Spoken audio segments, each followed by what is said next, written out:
नलिनी जी पुरानी बातें याद कर आह भर कर रह गईं। जो हो चुका था उसका अब सिर्फ पछतावा ही किया जा सकता था, पर वृष्टि के दोबारा उनके जीवन में आ जाने से उनके दिल में एक आस जागी थी। वो उसी आस की लौ जलाए मल्हार की तरफ बड़ी उम्मीद से देख रही थीं। माँ, फिलहाल दिल में थोड़ी शांति रखो और प्लीज वहाँ किसी भी तरह की बात मत करना, मल्हार ने समझाया और नलिनी जी भी तुरंत समझ गई कि वो क्या कहना चाहता है। क्यों वो फिर मायूस होने लगी। माँ, हो सकता है इन 5 सालों में उसने किसी को पसंद कर लिया हो सकता है उसकी जिंदगी में पहले से कोई हो, मल्हार ने समझाया। ये कहते हुए उसकी निगाहों में सिर्फ निलय का अक्स उभर आया था। मल्हार की बात का थोड़ा असर नलिनी जी की सोच पर भी हुआ। वो भी सोचने पर मजबूर हो गईं और किस्मत ने क्या सोचा था पता नहीं, पर वो एक कोशिश करना चाहती थी। फिर से मायूस हो ठंडी आह भरती खामोश होकर बैठ गई। सोचकर उन्हें दुख तो बहुत लगा, बेटे की खुशी ने एक रास्ता दिखाया था, उस पर भी अंदेशे। माँ, आप वहाँ फालतू बात मत करना, नहीं तो उनके लिए मुश्किल हो जाएगी, मल्हार ने चलने से पहले फिर समझाया। इतनी बेवकूफ नहीं हूँ, समझती हूँ सब, वो थके हुए लहजे में बोली और गाड़ी में जाकर बैठ गईं। मल्हार जानता था कि वो मायूस हैं, वो भी लाचार था। कहाँ से वह खुशी उन्हें दे देता जो खुद उसके नसीब में नहीं लिखी थी। मीत को उनके पास बैठाकर मल्हार ने गाड़ी स्टार्ट की और गाड़ी स्टार्ट होते ही दोनों के मूड को ठीक करने का जिम्मा मीत ने ले लिया। वह सीट पर खड़ा होकर पोयम गाने लगा। आखिरकार हल्की सी ही सही, पर मुस्कान उनके होठों पर आ ही गई। रास्ते में नलिनी जी ने उन्हें देने के लिए कुछ गिफ्ट, फल और मिठाई खरीदी और आखिरकार वे उनके घर पहुंच ही गए। प्रेरणा जी बाहर गार्डन में ही बैठी थीं जब वे पहुंचे। मिलने के बाद प्रेरणा जी मीत को गोद में उठाए नलिनी जी को अंदर ले गईं। मल्हार ने साइड में लगी गाड़ी से वह सामान निकाला जो रास्ते में खरीदा गया था। सामान उठाकर वह गाड़ी का दरवाजा बंद करता हुआ गेट की तरफ मुड़ा ही था कि उसके सामने निलय की बाइक आकर रुकी। पीछे वृष्टि बैठी हुई थी। मल्हार को देखकर वृष्टि तो खुश हुई, पर निलय की आंखों में बेजारी उतर आई। आजकल उसे हर जगह डॉक्टर मल्हार ही दिख रहे थे। फिर भी चेहरे पर सामान्य भाव रखकर वह उनकी तरफ चला आया। गुड इवनिंग सर, मल्हार ने हल्की मुस्कान के साथ उसे जवाब दिया। तुम आओ, मैं अंदर चलता हूँ, कहकर मल्हार भीतर चला गया। बेकार रुककर दोनों के बीच आना उसे पसंद नहीं था। ये यहाँ क्या कर रहे हैं? निलय ने मल्हार के जाते ही वृष्टि से पूछा। आज बुआ जी ने इन्हें इनवाइट किया है, वृष्टि ने बताया। इसलिए जल्दी आई है आज, निलय का मुंह बन गया। मेरे लिए तो वक्त नहीं है तेरे पास। कब से कह रहा हूँ कुछ जरूरी बात करनी है, पर तुझे मेरी बात सुननी ही नहीं है। बुरा मानता हुआ वह वापस बाइक पर बैठ गया। वृष्टि उसकी हरकत पर मुस्कुरा दी। तुम ना कभी कभी बिल्कुल बच्चों वाली हरकतें करते हो। वैसे कोई खास बात होती नहीं, और जैसे ही किसी को मेरे साथ देखते हो, पता नहीं कितनी इम्पोर्टेंट बातें याद आ जाती हैं।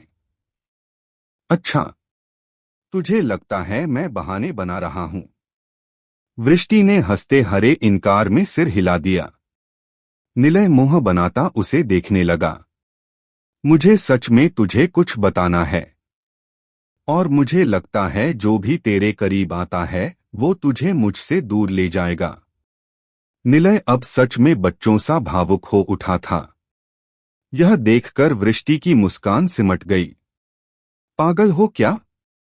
रात में फोन करना, कहते हुए निलय ने चेहरे पर फिर से मुस्कान सजा ली और बाइक स्टार्ट कर निकल गया। वृष्टि उसे जाते देखती रही और फिर मुड़कर अंदर चली आई। अंदर मीत उसे बेसब्री से इंतजार करता मिला। उसे याद था कि वृष्टि आंटी के आने पर उसे साइकिल मिलेगी। वह खुश तो बहुत हुआ वृष्टि को आते हुए देख, पर अभी नई नई दोस्ती हुई थी दोनों की, तो इतना नहीं खुला था कि जैसे मल्हार को देख दौड़ पड़ता था वैसे दौड़ के उसके पास चला जाए। इसलिए उसे देखकर खुश होते हुए भी वह मल्हार से ही चिपक गया। आंटी आ गई। वृष्टि के स्वागत में तालियां बज उठीं। सब उसकी हरकत पर हंस दिए और वृष्टि तो बैग एक तरफ पटक उसकी तरफ भागी चली आई। मिलते ही मीत उसकी गोद में चढ़ गया। उनकी मस्तियों को देखकर नलिनी जी खुश होते हुए भी मन में कड़वी कसक के साथ रह गईं। ये सब खुशियां स्थायी नहीं थीं। मल्हार भी मुस्कुराते हुए मीत की खुशी देख रहा था। वह अपने बेटे की खुशियों में खुश था, बाकी अपने जीवन की कमी को कब का स्वीकार कर चुका था। प्रेरणा जी किचन की तरफ जा चुकी थीं। उधर गोद में आते ही साइकिल की मांग फिर तेज हो गई। साइकिल चाहिए आपको? कैसी चाहिए? वृष्टि उसे झुलाते हुए अपने कमरे की तरफ ले गई। रेड, मीत चिल्लाया, फिर ग्रीन, ब्लू, येलो, सारे रंग उसने गिना दिए। वृष्टि सुनकर हंसती खिलखिलाती रही। दोनों को जाते देख नलिनी जी का दिल फिर कसक गया। मन की हसरत को दबाकर वो बैठी थी। उन्होंने मल्हार को देखा। मल्हार ने इनकार में सिर हिला दिया। तभी अचानक वृष्टि के कमरे से मीत की जोर जोर से खुश होकर चिल्लाने की आवाजें आने लगीं। दोनों की नजरें उधर उठ गईं। यह तो पक्का था कि मीत खुश ही हो रहा था, पर इतना ज्यादा, ये दोनों के लिए हैरानी थी।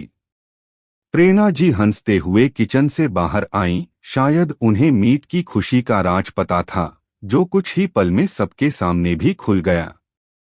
मीत वृष्टि के कमरे से एक नई साइकिल पर बैठकर निकला। बाबा, वह खुशी से चीखा। छाई कील। वह वृष्टि द्वारा पकड़ी हुई साइकिल पर बैठा था। उसकी खुशी की कोई सीमा नहीं थी। वृष्टि, ये क्या है? नई साइकिल देखकर मल्हार चौंक पड़ा। बिल्कुल वैसी थी जैसी मीत मांग रहा था, और उसकी उम्र के हिसाब से सारे टूल भी लगे हुए थे।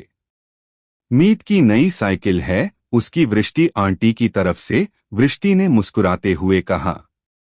वह मीत को ड्राइंग रूम में घुमा रही थी। इसलिए तुमने मुझे रोका था जाने से? मल्हार ने पूछा। हाँ, क्योंकि मैंने ये कल रात को घर जाते हुए ही खरीद ली थी। अच्छा हुआ आपने मुझे बता दिया और मैंने रोक लिया, वृष्टि ने जवाब दिया। मल्हार कमर पर हाथ रखे दोनों को साथ देखकर खड़ा था। वृष्टि बेटा, उसे थोड़ा बाहर भी घुमा कर लाओ, थोड़ा तो खुलकर चलवा लो उसे, प्रेरणा जी नलिनी जी के पास बैठते हुए बोली। बस इतना सुनना था। वृष्टि और मीत दोनों साइकिल लेकर बाहर निकल गए। और बाहर आते ही मीत को अपने बाबा की याद आई। वो भी बिना आवाज किए अपने बेटे के पीछे पीछे चल पड़े। ये सब क्या है वृष्टि? तुम्हें इतना कुछ करने की जरूरत नहीं थी, मैं दिलवा रहा था न इसे, फिर क्यों? मल्हार कुछ नाराज सा लगा। मैंने दिलवा दी तो क्या गलत किया? क्या इतना सा भी नहीं कर सकती मीत के लिए? वृष्टि ने मल्हार की तरफ देखते हुए पूछा। उसे अच्छा नहीं लगा मल्हार का इस तरह से बोलना।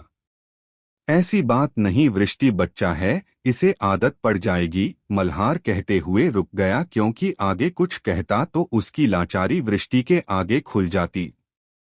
पर मीत ने एक बार फिर उसे पुकारा तो अब वो उसकी खुशी ने खुश हुए बिना न रह सका। 5। मीत ने आवाज लगाई तो मल्हार चेहरे पर हंसी ओढ़े उसकी साइकिल पकड़कर चलवाने लगा, पर वृष्टि अपनी जगह से हिली तक नहीं। उसके उतरे हुए चेहरे से साफ पता चल रहा था कि मल्हार की बात उसे दिल की गहराई तक बुरी लगी थी। वह बस दोनों को खड़े देखती रही, जबकि मल्हार को भी एहसास हो चुका था कि वह वृष्टि से कुछ ज्यादा बोल गया है। पर क्यों बोला, यह तो वही जानता था। मल्हार मीत को साथ लेकर वृष्टि के पास चला आया। वृष्टि, सॉरी, मेरे कहने का कोई गलत मतलब नहीं था। मल्हार की ये बात सुनते ही वृष्टि की आंखें नम हो गईं। पता है मुझे आपके कहने का मतलब। भूली नहीं हूं मैं कि आप मुझे पसंद नहीं करते, पर मैं तो ये सब मीत के लिए। मल्हार यह सुनकर मलिन पड़ गया। वृष्टि आज भी वही बातें दिल में लिए बैठी थी। और वह तो वृष्टि ऐसी बात नहीं है। तुम गलत। मैं गलत नहीं हूं। अगर आपको मैं पसंद नहीं हूं तो इसका ये मतलब नहीं कि मैं एक बच्चे के भी लायक नहीं हूं, वृष्टि तिक्त होकर बोली। जो तुम सोच रही हो वृष्टि, वो कभी था ही नहीं। न है। मल्हार ने लाचारी से सफाई देना चाहा। तुम आज तक उन बातों को दिल में लिए बैठी हो। तब आपने भी तो मेरे लिए बहुत कुछ कहा था। मैंने मना किया क्या कभी? मैं तो तभी वो बातें दिल से निकाल चुकी थी कि कोई बात नहीं, मैं सच में आपके लायक नहीं थी। पर आप आज भी अपनी बातों पर अड़े हुए हो। अब मैं मीत के लिए कुछ नहीं करूंगी। आप ये साइकिल यहीं छोड़ जाइए और घर पर इसे नई साइकिल दे देना। गुस्से में जो मन में आया, वृष्टि कहती चली गई। मल्हार हैरत से उसे देखता रहा। चुप। वृष्टि की आखिरी बात ने मल्हार को भी गुस्सा दिला दिया। वह समझ गया कि अभी नहीं रोका तो वो पता नहीं क्या क्या सोच लेगी। मैंने दिलवा दी तो क्या गलत किया? क्या इतना सा भी नहीं कर सकती मीत के लिए? वृष्टि ने मल्हार की तरफ देखते हुए पूछा। उसे अच्छा नहीं लगा मल्हार का इस तरह से बोलना। ऐसी बात नहीं, वृष्टि बच्चा है, इसे आदत पड़ जाएगी। मल्हार कहते हुए रुक गया क्योंकि आगे कुछ कहता तो उसकी लाचारी वृष्टि के आगे खुल जाती। पर मीत ने एक बार फिर उसे पुकारा तो अब वो उसकी खुशी ने खुश हुए बिना न रह सका। 5। मीत ने आवाज लगाई तो मल्हार चेहरे पर हंसी ओढ़े उसकी साइकिल पकड़कर चलवाने लगा, पर वृष्टि अपनी जगह से हिली तक नहीं। उसके उतरे हुए चेहरे से साफ पता चल रहा था कि मल्हार की बात उसे दिल की गहराई तक बुरी लगी थी। वह बस दोनों को खड़े देखती रही, जबकि मल्हार को भी एहसास हो चुका था कि वह वृष्टि से कुछ ज्यादा बोल गया है। पर क्यों बोला, यह तो वही जानता था। मल्हार मीत को साथ लेकर वृष्टि के पास चला आया। वृष्टि, सॉरी, मेरे कहने का कोई गलत मतलब नहीं था। मल्हार की ये बात सुनते ही वृष्टि की आंखें नम हो गईं। पता है मुझे आपके कहने का मतलब। भूली नहीं हूं मैं कि आप मुझे पसंद नहीं करते, पर मैं तो ये सब मीत के लिए। मल्हार यह सुनकर मलिन पड़ गया। वृष्टि आज भी वही बातें दिल में लिए बैठी थी। और वह तो वृष्टि ऐसी बात नहीं है। तुम गलत। मैं गलत नहीं हूं। अगर आपको मैं पसंद नहीं हूं तो इसका ये मतलब नहीं कि मैं एक बच्चे के भी लायक नहीं हूं, वृष्टि तिक्त होकर बोली। जो तुम सोच रही हो वृष्टि, वो कभी था ही नहीं। न है। मल्हार ने लाचारी से सफाई देना चाहा। तुम आज तक उन बातों को दिल में लिए बैठी हो। तब आपने भी तो मेरे लिए बहुत कुछ कहा था। मैंने मना किया क्या कभी? मैं तो तभी वो बातें दिल से निकाल चुकी थी कि कोई बात नहीं, मैं सच में आपके लायक नहीं थी। पर आप आज भी अपनी बातों पर अड़े हुए हो। अब मैं मीत के लिए कुछ नहीं करूंगी। आप ये साइकिल यहीं छोड़ जाइए और घर पर इसे नई साइकिल दे देना। गुस्से में जो मन में आया, वृष्टि कहती चली गई। मल्हार हैरत से उसे देखता रहा। चुप। वृष्टि की आखिरी बात ने मल्हार को भी गुस्सा दिला दिया। वह समझ गया कि अभी नहीं रोका तो वो पता नहीं क्या क्या सोच लेगी। क्या क्या बकवास कर रही हो तुम? किसने कह दिया तुम्हें ये सब? मानता हूं कि एक वक्त मैंने तुम्हारे लिए वो कहा था, और मेरी बदकिस्मती की तुमने खुद सुन लिया। पर वो तब की बात थी, गुस्से में कही हुई। मैंने कभी सफाई इसलिए नहीं दी क्योंकि मैंने माना था कि मेरे मुंह से गलत निकल गया था। माँ पीछे पड़ी थीं, सुन ही नहीं रही थीं, तो जो मन में आया वो बोल दिया। इनकार करने के लिए जो उस वक्त सही लगा वो बोल दिया। गलती थी मेरी पर वृष्टि, मैं मीत की कसम खाकर कहता हूँ मेरे दिल में ऐसा कुछ भी नहीं था जैसा तुम आज तक सोचती आई हो। मल्हार एक ही सांस में सब कह गया। उसके चेहरे पर दुख साफ झलक रहा था। वृष्टि भी भरी आंखों से उसे देख रही थी। दोनों एक दूसरे को ही देख रहे थे कि बाबा। दोनों की नजरें एक साथ नीचे गईं और पछतावे में बदल गईं। दोनों अपने झगड़े में मीत को भूल गए थे, जो साइकिल से उतरकर मल्हार की टांग से लिपटा रोने को तैयार था। साइकिल की खुशी धरी रह गई थी। मल्हार ने तुरंत उसे गोद में उठाकर सीने से लगा लिया। आंटी को बाबा ने दांता। मीत का निचला होंठ कांपने लगा। वह रोने ही वाला था। वृष्टि तुरंत संभल गई, क्योंकि मल्हार खुद भी दुखी हो उठा था। नहीं बेटा, आंटी तो स्माइल कर रही है। देखो। वृष्टि ने अपने होठों की ओर इशारा किया, जो मुस्कुराने की कोशिश में फैले हुए थे। पर मीत ने उसकी आंखों की तरफ इशारा कर दिया, जिनमें अब भी आंसू भरे थे। फिर उसने अपने बाबा को देखा। उसकी मासूम निगाहें सब समझ रही थीं। वृष्टि की आंखों के आंसू बाहर आ गए, जिन्हें मल्हार ने तुरंत बढ़कर अपनी उंगलियों से पोंछ दिया। बाबा से डोंट क्राई। मीत ने वो मंत्र बताया जो वह हमेशा सुनता था। उसे अपने बाबा के कहे ये शब्द जादुई लगते थे। मल्हार ने भी वृष्टि की तरफ देख तुरंत दोहरा दिया। Don't cry. मीत की खुशी की खातिर सब करने को राजी था। पाली कल 2। मीत का अगला आदेश थोड़ा मुश्किल था। मल्हार हड़बड़ा गया। वृष्टि भी झेंप गई और मुस्कुराकर मीत को देखने लगी कि अगली कही बात की कोई जरूरत नहीं है, वो खुश है। नहीं। पाली कल 2। मीत कहाँ मानने वाला था। बिना प्यार किए वह किसी की बात नहीं मानता था। जिद पकड़ ली कि जब वो बिना प्यार किए उसका दुख दूर नहीं होता था, उसकी आंटी का कैसे दूर हो सकता है। डोंट क्राई वृष्टि आंटी। मीत बेटा, किस योर आंटी। मल्हार ने उल्टा उसे ही आदेश दिया। और मीत ने बिना ननुकुर किए चौड़ी मुस्कान के साथ वृष्टि के गाल पर किस कर दिया।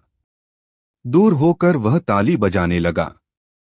मल्हार के चेहरे पर राहत की मुस्कान खिल उठी, साथ ही वृष्टि के भी। दोनों ने अब समय नहीं गंवाया और मीत को साइकिल पर बैठाकर गार्डन में घुमाने लगे। कुछ ही राउंड में मीत खुद ही साइकिल चलाने लगा, क्योंकि दोनों तरफ सपोर्टर लगे थे।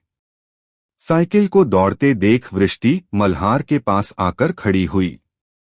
सॉरी, मुझे वो सब नहीं बोलना था। बस गुस्सा आ गया और मुंह से निकल गया। अपनी गलती पर वह शर्मिंदा थी। मल्हार ने मीत को देखते हुए वृष्टि की ओर देखा और मुस्कुरा दिया। कोई बात नहीं, वैसे तुम सिर्फ मुझी से इतना लड़ती हो या सबके साथ ऐसा है। मल्हार के पूछने पर वृष्टि ने उसे देखा और फिर झेंप गई। सच ही था, आज तक यही हुआ है। वो जब भी मल्हार से मिलती है, पता नहीं क्यों नाराज हो जाती है और उससे लड़ पड़ती है, और ये उसकी हर मुलाकात की शुरुआत में हुआ था। खैर, उसकी खामोशी को समझते हुए मल्हार ने ही बोलना शुरू किया। बताया था न वृष्टि की मीत को गोद लेने की सबसे बड़ी वजह तुम ही हो। कहते हुए मल्हार ने मीत से नजर हटाकर वृष्टि को देखा। जब पहली बार मीत को देखा और इसके हालातों को, मुझे सबसे पहले तुम ही याद आई थी वृष्टि। और उसी पल मैंने मीत को दिल से अपनाते हुए गोद लेने का फैसला कर लिया था कि अब अपने सामने एक और बच्चे का जीवन खराब नहीं होने दूंगा। मुझे मीत में तुम्हारी झलक दिखी थी वृष्टि। हमने गलती की और तुम्हारे साथ गलत होने दिया। यदि उस दिन तुम्हें कुछ हो जाता न वृष्टि, तो मैं खुद को कभी माफ नहीं कर पाता। मल्हार कहते हुए वृष्टि को गहरी नजरों से देख रहा था। बहुत कुछ था उसके दिल में जो आज भी वो वृष्टि को बताना चाहता था, और वृष्टि भी सुनने को तत्पर थी। ये उसकी निगाहें बता रही थी। नलिनी जी सो चुकी थीं। मल्हार मीत को अपने साथ ऊपर ले आया ताकि माँ की नींद खराब न हो। आज फिर उनका बीपी लो हो गया था। वृष्टि के घर से लौटने के बाद तो जैसे उनकी सारी उम्मीद ही खत्म हो गई थी।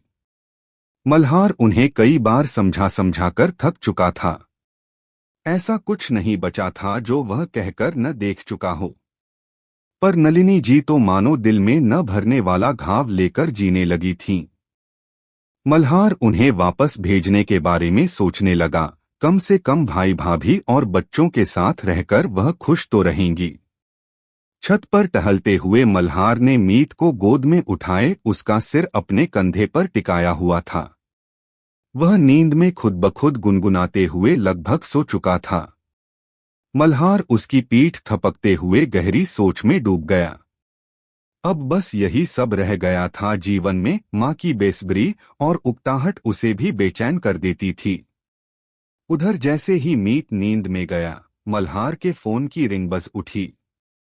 मीत की नींद न टूट जाए, यह सोचकर उसने बिना नंबर देखे ही फोन उठा लिया। कोई अननोन नंबर था। हेलो, मल्हार की धीमी और गंभीर आवाज निकली। इस समय आमतौर पर हॉस्पिटल से ही इमरजेंसी कॉल आती थी। हेलो, कौन? उसने दोबारा पूछा क्योंकि दूसरी तरफ से उसे जवाब में खामोशी सुनाई दी थी और जवाब न मिलने पर वह कॉल काटने ही वाला था कि उसी पल दूसरी तरफ आई आवाज सुनकर उसके हाथ जैसे बर्फ बन गए। उसकी पकड़ फोन पर कस गई। मल्हार! ध्वनि की यह आवाज वह कैसे भूल सकता था। उसे सुनते ही मल्हार का चेहरा कठोर पड़ गया। आंखें तो जैसे पत्थर की हो गईं। गुस्से से उसकी सांसें कंपाने लगी थीं। उसकी उंगलियां अपने आप ही कॉल कट करने को उठ गई, और कॉल कट होती उसके पहले ही उसके इरादे ध्वनि भाप गई। फोन मत रखना मल्हार, प्लीज मेरी बात सुन लो। ध्वनि की याचना भरी आवाज मल्हार के कानों में पड़ी। वो रोते हुए उसकी बात सुन लेने की भीख मांग रही थी। मल्हार के जबड़े गुस्से से कस गए। मेरा नंबर तुम्हें कहाँ से मिला? हिम्मत कैसे हुई मुझे फोन करने की? मल्हार धीमे मगर फुंकारते हुए बोला। उसकी आवाज ठंडी पड़ चुकी थी। वो गहरी सांसें लेने लगा था। मल्हार, मुझे माफ कर दो। मेरी बात समझो। जो कुछ भी मैंने किया वो हम दोनों की भलाई के लिए किया था।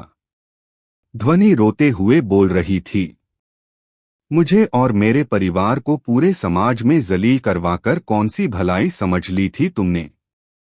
मैं तुम्हें पहले ही कह चुका था, कुछ भी गलत करके मुझसे उम्मीद मत रखना।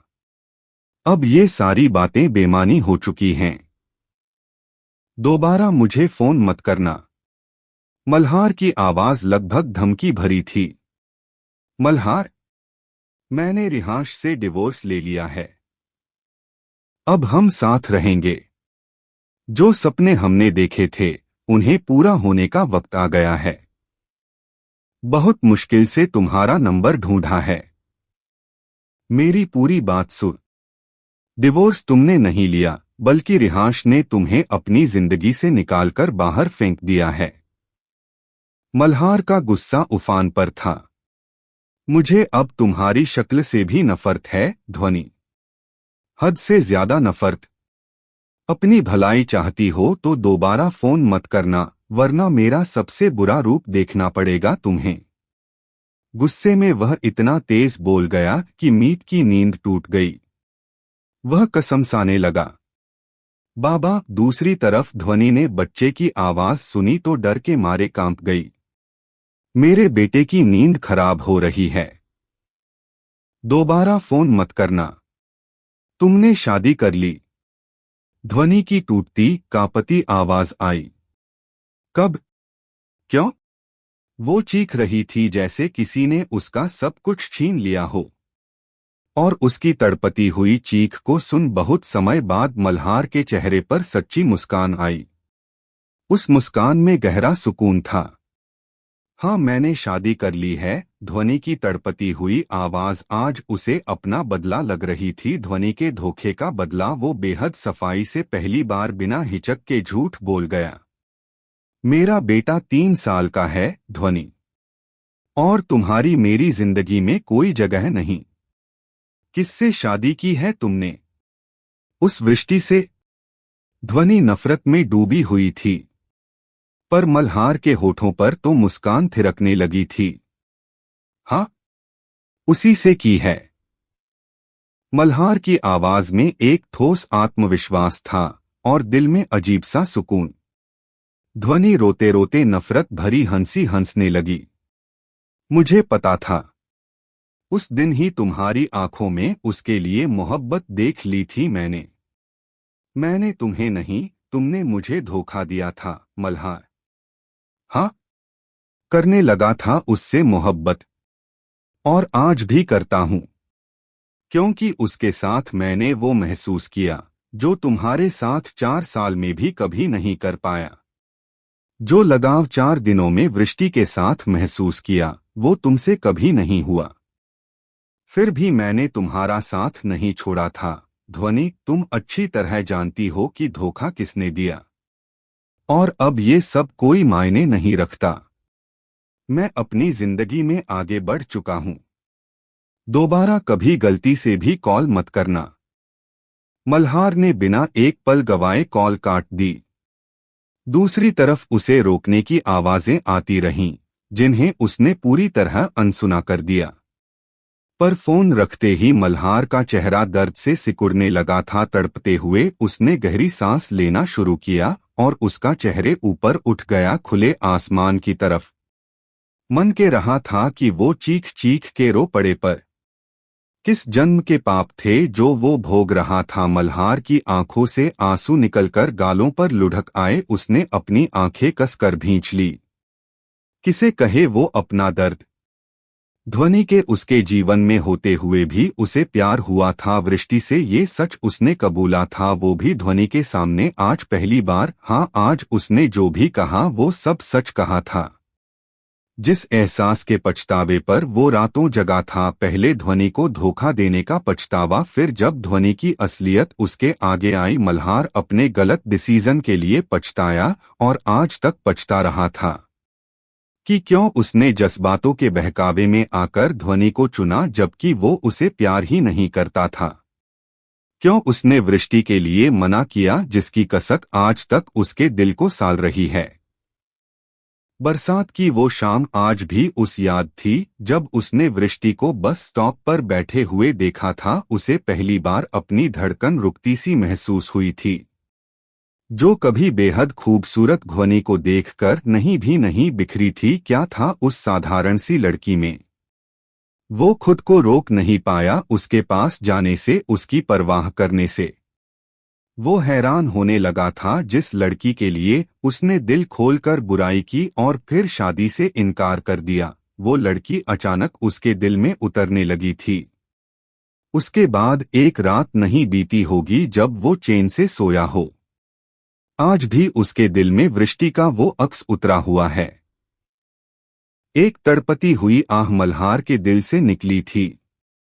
मृदंग ने उसकी भावनाओं को महसूस कर लिया था, पर वो खुद उसे नकारता रहा ताकि ध्वनि को धोखा न दे पाए। पर वो वृष्टि से बांधता ही चला गया, न चाहते हुए भी। उसका दुख, उसकी तकलीफ उसे बर्दाश्त नहीं होती थी। मरने लगा था वो रातों में उसके लिए सोच सोच कर। और जब वृष्टि ने जहर खा लिया था, उसे याद है वो दिन, अगर ध्वनि को कुछ हो जाता तो वो भी पागल हो जाता।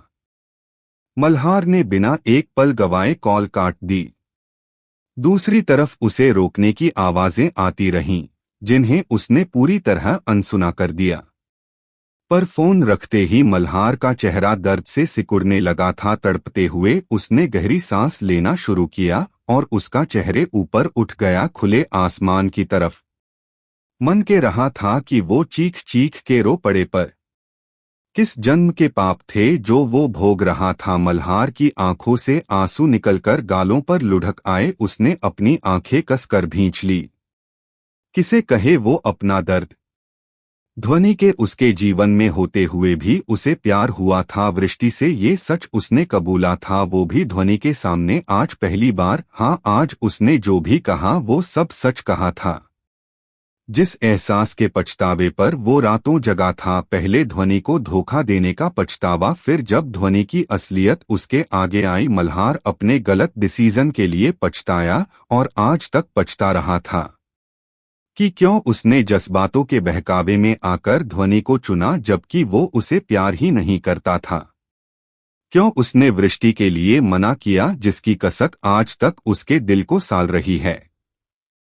बरसात की वो शाम आज भी उस याद थी जब उसने वृष्टि को बस स्टॉप पर बैठे हुए देखा था। उसे पहली बार अपनी धड़कन रुकती सी महसूस हुई थी, जो कभी बेहद खूबसूरत ध्वनि को देखकर नहीं बिखरी थी। क्या था उस साधारण सी लड़की में। वो खुद को रोक नहीं पाया उसके पास जाने से, उसकी परवाह करने से। वो हैरान होने लगा था जिस लड़की के लिए उसने दिल खोलकर बुराई की और फिर शादी से इनकार कर दिया, वो लड़की अचानक उसके दिल में उतरने लगी थी। उसके बाद एक रात नहीं बीती होगी जब वो चैन से सोया हो। आज भी उसके दिल में वृष्टि का वो अक्स उतरा हुआ है। एक तड़पती हुई आह मल्हार के दिल से निकली थी। मृदंग ने उसकी भावनाओं को महसूस कर लिया था, पर वो खुद उसे नकारता रहा ताकि ध्वनि को धोखा न दे पाए। पर वो वृष्टि से बांधता ही चला गया, न चाहते हुए भी। उसका दुख, उसकी तकलीफ उसे बर्दाश्त नहीं होती थी।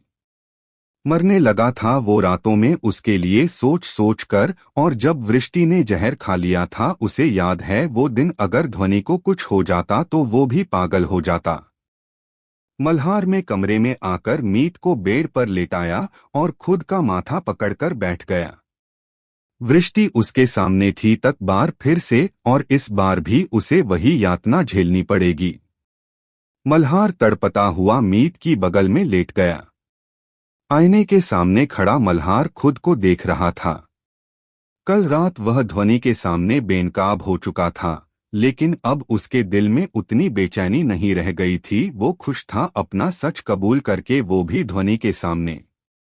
पिछले 5 साल से वह इस सच के साथ जलता आ रहा था। अगर सच में उसकी शादी ध्वनि से हो जाती तो जिंदगी भर तड़पना पड़ता। पता नहीं जो बीते वक्त उसके साथ ही, वह सही था या गलत। शायद यह उसके कर्मों का फल था, वृष्टि का दिल उसने जो दुखाया था, जिसे वह आज तक भुगत रहा है। रात भर से वो पता नहीं क्या कुछ नहीं सोच चुका था। जितना भी बुरा हुआ उसके और उसके परिवार के साथ, बस उसमें भलाई। उसे कल रात ही समझ में आई कि ध्वनि उसकी जिंदगी से जा चुकी थी। सारी बातों को एक तरफ रखकर मल्हार ने समय देखा और तुरंत मृदंग को कॉल कर दिया। उसे जानना था कि ध्वनि को उसका नंबर आखिर मिला कैसे। जब वह यहाँ आया था तो सब कुछ खत्म कर मिटा चुका था। उसका फोन नंबर मिलना भले ही नामुमकिन न हो, पर इतना आसान भी नहीं था। हेलो भैया, कॉल उठते ही मल्हार उतावला हो उठा। हुँ? क्या हुआ? इतना परेशान क्यों है? मृदंग ने उसकी आवाज समझते हुए पूछा। भैया, वो मल्हार को समझ नहीं आ रहा था कि ध्वनि के बारे में कैसे पूछे। उसे खुद ही हिचक हो रही थी। उसकी वजह से सब पहले ही बहुत कुछ भुगत चुके थे। इतना क्यों अटक रहा है? ध्वनि के बारे में बात करनी थी क्या? मृदंग ने उसकी मुश्किल आसान कर दी। आपको पता है? मल्हार हैरानी से चीखा। हुँ? पता है। तेरे ही फोन का इंतजार कर रहा था। क्या बोली अब वो? मृदंग सहजता से पूछते हुए नाश्ता कर रहा था। तो मतलब मेरा नंबर आपने उसे दिया? मल्हार नाराज हो उठा। उसे यकीन नहीं था कि उसका बड़ा भाई ऐसा दुश्मनों वाला काम भी कर सकता है। हाँ, कल मॉल में मिल गई थी। पीछे पड़ गई तो देना पड़ा। पर उससे क्या फर्क पड़ता है? फर्क? आप जानते हो आपने क्या किया है? मल्हार के माथे पर बल पड़ गए। हाँ, बताया न, मैंने ही उसका नंबर दिया। वही पूछ रहा हूं कि क्या फर्क पड़ता है? उसका फोन आया। उसने जो कहा उससे फर्क पड़ा तुझे? मल्हार ने गहरी सांस ली और कुछ पल चुप रहा। उसे समझ आ चुका था कि बड़ा भाई क्या कहना चाहता है और उसने ऐसा क्यों किया। अब उसे सही जवाब देना था। नहीं भैया। कोई फर्क नहीं पड़ा उसके फोन आने से या उसके रोने कल्पने से। वह अब मेरे लिए कोई मायने नहीं रखती। नहीं, मैं उससे डरता हूं। मृदंग के होठों पर मुस्कान आ गई। मेरे मन में उसके लिए सारी भावनाएं खत्म हो चुकी हैं। वो रिश्ता एक लाश था जिसे मैंने तभी दफना दिया था। फिर क्या हुआ? मृदंग दिलचस्पी से सुन रहा था। वो लाश की कब्र को कुरेद रही थी। मैंने वापस उस पर मिट्टी डाल दी। मल्हार ने तसल्ली से ध्वनि की कही बातें उसे बता दी। बड़े ज्ञानी लोग कहते हैं कि किसी के दुख देखकर कभी खुश मत हो। पर मैं कहता हूं, जो हमारे दुख की वजह हो उसका हश्र तो हमें देखना ही चाहिए। और इसीलिए मैंने उसे तुम्हारा नंबर दिया। समझ सकते हो न उसकी हालत क्या हुई होगी। यह उसके कर्म हैं। और अगर तेरे दिल में उसके लिए कुछ नहीं है, जो पहले भी नहीं था, तो कोई फर्क नहीं पड़ना चाहिए। मजबूत है न दिल? मृदंग ने चाय का घूंट लेते हुए कहा। कि फिर से बहकने लगा। बिल्कुल भी नहीं भैया, वो मेरे लिए कोई मायने नहीं रखती। मल्हार के होंठ भी हल्की मुस्कान में ढल गए। चिंता मत कर, वो अब तेरा कुछ बिगाड़ भी नहीं सकती। अकेली रह गई है और सहारा ढूंढती फिर रही है। मिल जाएगा कोई न कोई तो उसे उसके जैसा। हूं। पर भैया। बस एक गलती हो गई। फिर से गलती? अब क्या कर दिया? मृदंग का माथा भी सिकुड़ गया। मल्हार ने पूरी बात बताई, जिसे सुनकर मृदंग की हंसी गूंज उठी। क्या भैया, आपको हंसी आ रही है? समझ नहीं रहे आप? सब समझ रहा हूं बेटा। अब जो झूठ बोला है उसे जल्द ही स्वीकारने की तैयारी कर, और कुछ नहीं। मृदंग आराम से बोला। भैया, मुझे वृष्टि को बीच में नहीं घसीटना चाहिए था। यही मल्हार का सबसे बड़ा अफसोस था। वो पहले से ही बीच में है। यह बात वह मतलबी इंसान तभी समझ चुकी थी। तू क्यों नहीं समझता? अब मेरे समझने से क्या होगा भैया? सब आपको पता है। चल ठीक है, पर पहले मेरी जरूरी बात सुन। कल मैं पापा को लेकर आ रहा हूं तेरे यहाँ। मृदंग ने नई बात बताई। अच्छा, मल्हार खुश हो गया। पापा से मिले उसे काफी समय हो गया था। मीत भी आप सबको बहुत याद करता है, खासकर वाणी और स्वर को। वो नहीं आ रहे, मृदंग ने बताया। क्यों? क्योंकि वो अपनी नानी के घर जा रहे हैं कुछ दिनों के लिए। मैं पापा को लेकर आ रहा हूं।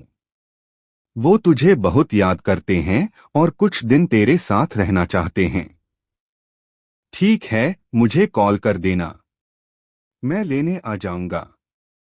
फोन कटने के बाद मल्हार ने फिर से खुद को एक बार आईने में देखा, फिर वो नीचे चला आया। शर्ट की बाहें फोल्ड करते हुए जैसे ही वह नीचे पहुंचा, उसकी नजर ड्राइंग रूम में बैठी प्रेरणा जी पर पड़ी, जो नलिनी जी से बात कर रही थीं। इतनी सुबह उनको अपने घर देख कुछ अजीब तो लगा। मल्हार नीचे आया और सीढ़ियों के पास खेल रहे मीत को गोद में उठाकर उनकी तरफ चला गया। दोनों को देखकर प्रेरणा जी और नलिनी जी का ध्यान भी वहीं रुक गया। आप थोड़ी देर रुकिए, मैं मल्हार को नाश्ता लगाकर आती हूँ। नलिनी जी उठने लगी। साथ ही नाश्ता कर लेते हैं। चलिए आंटी, मल्हार ने प्रेरणा जी को भी नाश्ते का कहा। यूं? नहीं बेटा, मैंने वृष्टि के साथ ही नाश्ता कर लिया। वो मेरे बिना खाती कहाँ है, देखो को बातें करते हुए छोड़ नलिनी जी डाइनिंग की तरफ चली गई। अभी कहाँ है वो, मल्हार ने वृष्टि के लिए पूछा। वह तो हॉस्पिटल जा चुकी है। वही तो मुझे यहाँ छोड़कर गई है, प्रेरणा जी ने बताया। मल्हार उनके सामने बैठ गया।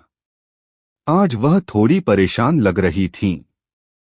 पर बात आगे बढ़ती उससे पहले ही नलिनी जी की आवाज आ गई। मल्हार बेटा, नाश्ता लगा है, आकर खा लो, और मीत को भी खिला देना। चलिए आप भी कॉफी पी लीजिए, मल्हार ने कहा। अकेले खाना उसे अजीब लग रहा था। प्रेरणा जी सुबह सुबह आने पर थोड़ी शर्मिंदगी में थीं, उनकी वजह से रोज के रूटीन में विघ्न पड़ रहा था, पर मजबूरी थी इसलिए आना पड़ा। आप दोनों मेरी वजह से परेशान मत होइए। मुझे कुछ काम था इसलिए इस तरफ आना हो गया। पर अभी कोई मिला नहीं तो वृष्टि मुझे यहाँ छोड़कर चली गई, उन्होंने परेशानी में अधूरी सी बात कही। वो सच में परेशान थी, ये उनकी बातें से ही महसूस हो रहा था। मल्हार उनकी तरफ ध्यान से देखने लगा, तब तक नलिनी जी भी उनके पास चली आई। वो नहीं आ रहे, मृदंग ने बताया। क्यों?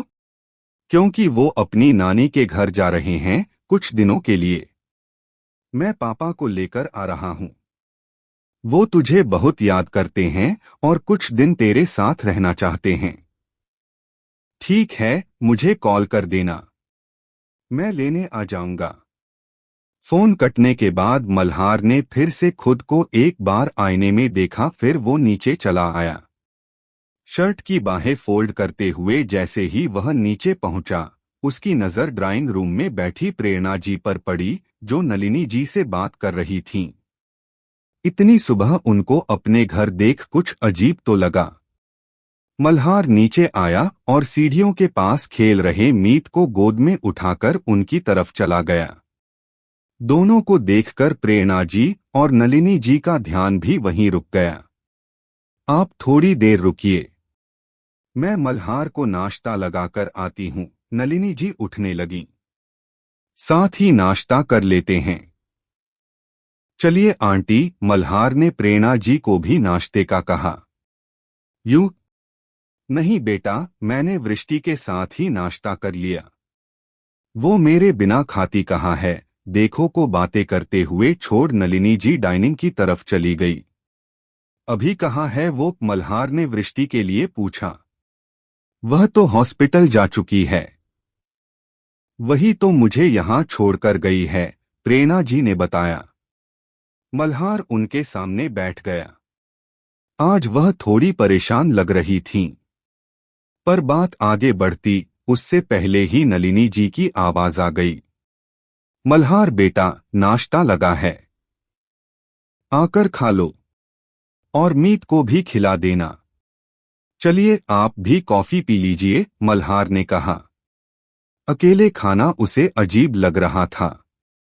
प्रेरणा जी सुबह सुबह आने पर थोड़ी शर्मिंदगी में थीं, उनकी वजह से रोज के रूटीन में विघ्न पड़ रहा था, पर मजबूरी थी इसलिए आना पड़ा।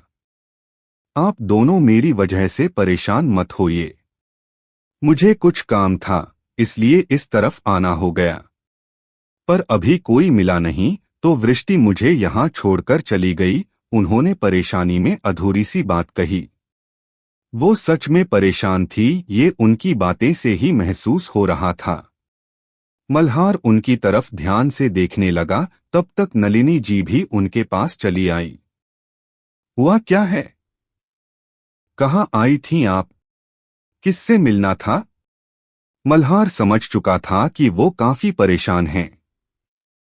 असल में मैं न्यू कॉलोनी वाले हॉस्टल में रूम देखने आई थी, लेकिन वहां की वार्डन मिली नहीं।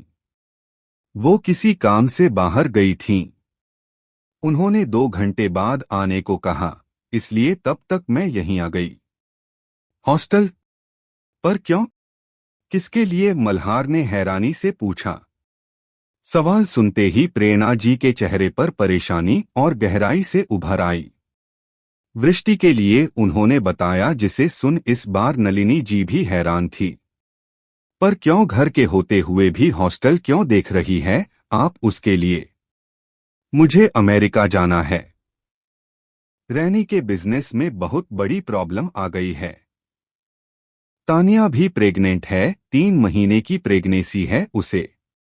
वो दोनों सब संभाल नहीं पा रहे। मुझे वहां जाना होगा उनकी मदद के लिए। वहां कितने दिन लग जाएंगे पता नहीं। कुछ ही दिनों की बात होती तो वृष्टि साथ जाकर वापस आ जाती, पर अब समय की कोई सीमा नहीं है।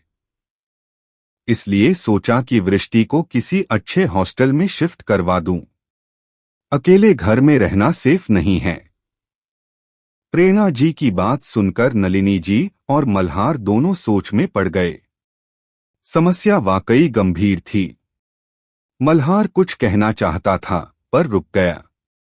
पर नलिनी जी मन में ही कुछ उधेड़बुन में लग चुकी थी। इस कॉलोनी का हॉस्टल काफी अच्छा है और हॉस्पिटल से भी पास पड़ता है।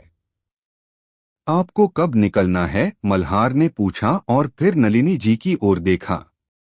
कल ही निकलना होगा, बहुत अर्जेंट है, प्रेरणा जी ने बताया। टिकट बुक हो गई? मल्हार ने फिर पूछा। हाँ, वो तो हो चुकी है, कहते हुए उन्होंने घड़ी में समय देखा। पहले आप थोड़ा रिलैक्स कीजिए। इतनी टेंशन लेना ठीक नहीं, खासकर जब आपको ट्रैवल करना हो। मल्हार ने उनकी हालत देखकर डॉक्टर की तरह सलाह दी। आइए चलकर कुछ खा लेते हैं। आपको देखकर लग रहा है कि टेंशन में आपने ठीक से कुछ खाया भी नहीं होगा। वह उन्हें डाइनिंग टेबल तक ले आया। नलिनी जी भी साथ आ गईं। वह कुछ कहना चाहती थीं पर फिलहाल मीत के खाने की चिंता थी। डाइनिंग पर नलिनी जी पहले ही नाश्ता लगवा चुकी थीं। बहुत समझाने के बाद प्रेरणा जी ने थोड़ा बहुत खा ही लिया।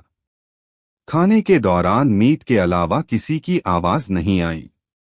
वो मल्हार से लगातार बिना रुके बातें कर रहा था और मल्हार हर बार सिर्फ हुहा में जवाब देता रहा ताकि वह कम बोले। इस दौरान प्रेरणा जी को बहुत अजीब लग रहा था। वो उनके निजी समय में आ गई थी। आने के बाद उन्हें अपनी गलती का एहसास भी हो रहा था और वृष्टि पर गुस्सा भी, जिसने जबरदस्ती उन्हें यहाँ छोड़ दिया था। वह तो वहीं बैठकर वार्डन का इंतजार करना चाहती थीं। पर वृष्टि नहीं मानी कि 2 घंटे क्या करोगी वहां, आंटी और मीत से बातें कर लेना। मल्हार उनकी परेशानी भी समझ रहा था और हालात भी। नलिनी जी भी उन्हें सहज महसूस कराने की कोशिश कर रही थीं। आखिर नाश्ता खत्म होने के बाद उन्हें चाय देते हुए मल्हार बोला, वैसे अगर आपको बिजनेस से रिलेटेड कोई मदद चाहिए तो कल सुबह पापा और भाई आ रहे हैं। उन्हें बिजनेस की अच्छी समझ है और मेरे हिसाब से हर प्रॉब्लम का हल बातचीत से ही निकलता है। अगर आपको दिक्कत न हो तो कल आकर उनसे कुछ देर चर्चा कर लीजिए, शायद कोई हल निकल आए। नलिनी जी मल्हार की बात पर मुस्कुरा दी। बेटा उनका समझदार था, इसमें कोई शक नहीं। प्रेरणा जी को भी बात काफी हद तक ठीक लगी। ये भले ही हल न हो उनकी समस्या का, पर एक रास्ता तो था ही उसे ठीक करने का। और प्रॉब्लम भी उनको यही थी कि रैनी को सही डायरेक्शन नहीं मिल पा रहा था जिसकी उसे सख्त जरूरत थी। जब तक मेरे हस्बैंड थे कभी कोई दिक्कत नहीं आई बिजनेस में। अब लगता है रैनी संभाल नहीं पा रहा। उसकी वजह सही गाइडेंस का न होना ही है। तुम ठीक कह रहे हो, मैं कल वक्त निकालकर आ जाऊंगी। आपकी फ्लाइट का टाइम क्या है? मल्हार ने पूछा। इस बार मैं दिल्ली तक ट्रेन से जा रही हूं। फ्लाइट की टाइमिंग मैच नहीं हो पा रही थी और वहां मुझे कुछ काम भी है, इसलिए एक दिन रुकना पड़ेगा। फिर परसों सुबह की फ्लाइट है। ठीक है, तो आप कल यहां आ सकती हैं। प्रेरणा जी ने मुस्कुराकर हाँ में सिर हिला दिया। हाँ, मैं कोशिश करूंगी कि दोपहर तक 1 घंटे के लिए आ जाऊं। पर अभी मुझे निकलना होगा, शायद हॉस्टल की वार्डन आ चुकी हो। डाइनिंग पर नलिनी जी पहले ही नाश्ता लगवा चुकी थीं। बहुत समझाने के बाद प्रेरणा जी ने थोड़ा बहुत खा ही लिया। खाने के दौरान मीत के अलावा किसी की आवाज नहीं आई। वो मल्हार से लगातार बिना रुके बातें कर रहा था और मल्हार हर बार सिर्फ हुहा में जवाब देता रहा ताकि वह कम बोले। इस दौरान प्रेरणा जी को बहुत अजीब लग रहा था, वो उनके निजी समय में आ गई थी। आने के बाद उन्हें अपनी गलती का एहसास भी हो रहा था और वृष्टि पर गुस्सा भी, जिसने जबरदस्ती उन्हें यहाँ छोड़ दिया था। वह तो वहीं बैठकर वार्डन का इंतजार करना चाहती थीं। पर वृष्टि नहीं मानी कि 2 घंटे क्या करोगी वहां, आंटी और मीत से बातें कर लेना। मल्हार उनकी परेशानी भी समझ रहा था और हालात भी। नलिनी जी भी उन्हें सहज महसूस कराने की कोशिश कर रही थीं। आखिर नाश्ता खत्म होने के बाद उन्हें चाय देते हुए मल्हार बोला, वैसे अगर आपको बिजनेस से रिलेटेड कोई मदद चाहिए तो कल सुबह पापा और भाई आ रहे हैं। उन्हें बिजनेस की अच्छी समझ है और मेरे हिसाब से हर प्रॉब्लम का हल बातचीत से ही निकलता है। अगर आपको दिक्कत न हो तो कल आकर उनसे कुछ देर चर्चा कर लीजिए, शायद कोई हल निकल आए। नलिनी जी मल्हार की बात पर मुस्कुरा दी। बेटा उनका समझदार था, इसमें कोई शक नहीं। प्रेरणा जी को भी बात काफी हद तक ठीक लगी। ये भले ही हल न हो उनकी समस्या का, पर एक रास्ता तो था ही उसे ठीक करने का, और प्रॉब्लम भी उनको यही थी कि रैनी को सही डायरेक्शन नहीं मिल पा रहा था जिसकी उसे सख्त जरूरत थी। जब तक मेरे हस्बैंड थे कभी कोई दिक्कत नहीं आई बिजनेस में। अब लगता है रैनी संभाल नहीं पा रहा। उसकी वजह सही गाइडेंस का न होना ही है। तुम ठीक कह रहे हो, मैं कल वक्त निकाल कर आ जाऊंगी। आपकी फ्लाइट का टाइम क्या है? मल्हार ने पूछा। इस बार मैं दिल्ली तक ट्रेन से जा रही हूं। फ्लाइट की टाइमिंग मैच नहीं हो पा रही थी और वहां मुझे कुछ काम भी है, इसलिए एक दिन रुकना पड़ेगा। फिर परसों सुबह की फ्लाइट है। ठीक है, तो आप कल यहां आ सकती हैं। प्रेरणा जी ने मुस्कुराकर हाँ में सिर हिला दिया। हाँ, मैं कोशिश करूंगी कि दोपहर तक 1 घंटे के लिए आ जाऊं। पर अभी मुझे निकलना होगा, शायद हॉस्टल की वार्डन आ चुकी हो। वह जाने को उतावली हो रही थी, इसलिए कहते के साथ ही उठने लगी। तभी नलिनी जी ने उन्हें रोक दिया। प्रेरणा जी बैठिए जरा, उन्होंने नरम लेकिन दृढ़ स्वर में कहा। हमारा इतना बड़ा घर होते हुए आप वृष्टि के लिए हॉस्टल ढूंढ रही हैं। अगर आप चाहें तो हम पर विश्वास कर सकती हैं। मल्हार के होठों पर मुस्कान थिरक आई, पर उसने किसी तरह उनको रोक लिया। प्रेरणा जी तो बस खामोश रह गई कि क्यों जवाब दे। हम उसे कोई दिक्कत नहीं होने देंगे, आप फोन पर बात करते रहना। नलिनी जी फिर से बोली तो प्रेरणा जी इस बार सच में शर्मिंदगी महसूस करने लगी थी। पर नलिनी जी रुकी नहीं। उसे मैंने बचपन से देखा है, वो मेरे हाथों ही पली बढ़ी है, आप चाहे तो उसी से। ऐसी बात नहीं है, मुझे पूरा विश्वास है आप सब पर ये कुछ दिनों की बात नहीं है, वक्त ज्यादा भी लग सकता है, कितना मुझे भी नहीं पता। इतने लंबे वक्त के लिए मैं तो उम्र भर रख लूंगी, आप चिंता मत कीजिए। नलिनी जी ने सहजता से भावना वश कर डाला, पर मल्हार के गले में ठसक सी लग गई और वो खांसने लगा। प्रेरणा जी का ध्यान उस तरफ चला गया। मां भी ना सोचते हुए मल्हार हे किसी तरह खुद को संभाल लिया। मैं अभी कॉलेज जा रहा हूं, वृष्टि को बुलाकर उससे पूछ लूंगा कि उसका क्या डिसीजन है। अगर न भी बोलती है तो आप चिंता मत कीजिए, हॉस्टल में देख लूंगा उसके लिए। आपके जाने से पहले वो शिफ्ट हो जाएगी। इस बार मल्हार ने उनको पूरी तरह से तसल्ली दे डाली। वो उन पर दबाव नहीं डालना चाहता था और अब प्रेरणा जी के पास कुछ रहा नहीं कहने के लिए। चलिए आपको घर छोड़ देता हूँ। उनकी आखिरी समस्या का हल निकलते हुए मल्हार मुस्कुरा दिया। प्रेरणा जी